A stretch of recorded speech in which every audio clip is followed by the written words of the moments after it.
Locked house monitoring సిస్టంపై మాదక ద్రవ్యాల నిర్మూలన అవగాహన కల్పించారు. సెలవులకు ఓళ్లకు వెళ్లినప్పుడు ఇళ్లలో నగదు, బంగారం వంటి విలువైన వస్తువులు ఉంచకుండా బ్యాంకు లాకర్లలో భద్రపరచుకోవాలని సూచించారు. ఊరికి వెళ్లే ముందు స్థానిక పోలీస్ స్టేషన్కు సమాచారం అందిస్తే మీ ఇంటి వద్ద లాక్డ్ హౌస్ మానిటరింగ్ విధానం ద్వారా ప్రత్యేక నిఘా ఏర్పాటు చేస్తామని పేర్కొన్నారు.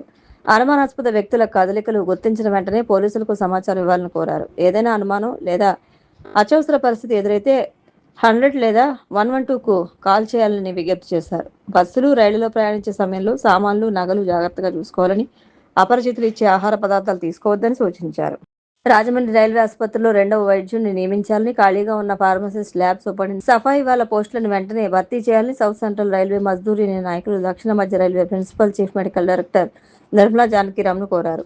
రాజమండ్రి రైల్వే ఆసుపత్రి తనిఖీకి వచ్చిన ఆమెకు ఈ మేరకు ఏపీహెచ్ఎంఎస్ రాష్ట్ర కార్యదర్శి K Vijayakumar, Mazdoor union mechanic engineering branch కార్యదర్శి ఆర్ జగన్నాథరావు, కోశాధికారి CHP Ramakrishna, loco branch chairman MR Gandhi తదితరులు వినతిపత్రం సమర్పించారు.